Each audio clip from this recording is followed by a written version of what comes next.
We're uploading for the first time direct to YouTube, thanks to some friends of mine who have helped me with some software. So I'm just going to do a quick test just to see how this thing's working.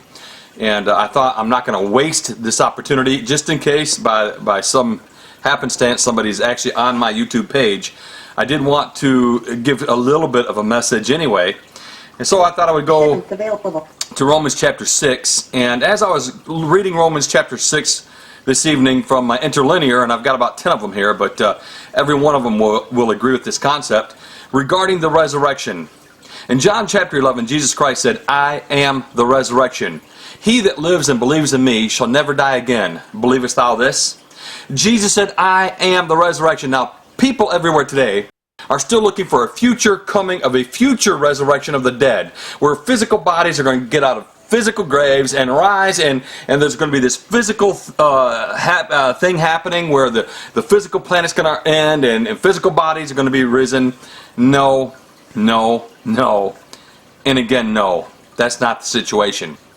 If we can get into Christ now, and Christ said, "I am the resurrection," and you never have to die again if you live and abide in me, which is what he said in John chapter 11, then we can be in the resurrection even right now. And that's exactly what the Apostle Paul would affirm in Romans chapter 6, verses 3 through 6. "Know ye not that so many of us as were baptized into Jesus Christ were baptized into his death?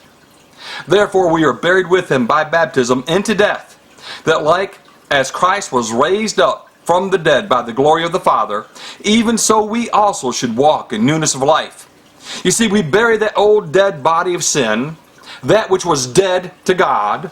We were dead. Jesus would say that you can pass from death to life. He would say that to people who were standing there living, looking at him. They were breathing, watching, listening to Jesus at that moment. John chapter 5, verses 24 and 25. He said, you can pass from death to life. And that's exactly what is taking place here. When we're baptized, when you take the believer who believes in the risen Christ, a repentant man who is repentant of his sins, who is willing to confess Jesus before men, and you take that man and you baptize him in the watery grave of baptism, he buries that dead body that he had, that spiritual body. He buries that in a watery grave of baptism. He rises to walk in newness of life. Now watch verse 6 in Romans chapter 6 very carefully. Verse 5. Romans 6:5. "For if we have been planted together in the likeness of his death, we shall be also of resurrection." Now, the King James translation has added some words there. If you're following along with me and you've got your King James Version Bible, you want to remove the italicized words, because that are the translators who have added words to the text. And they've added this, "in the likeness of his resurrection." But we, when we're buried with Christ in baptism and risen to walk in newness of life, we're not in his likeness. We are in him. We are in, therefore, the resurrection. He said he is the resurrection.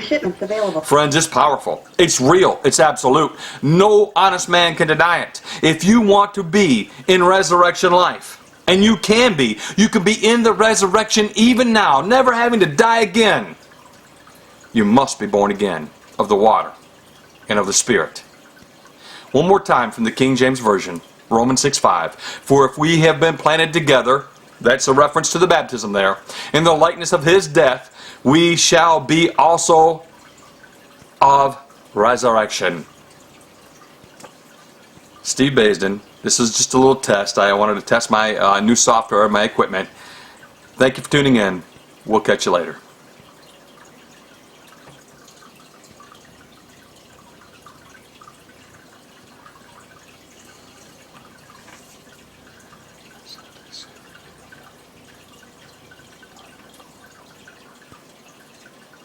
Steve Baisden.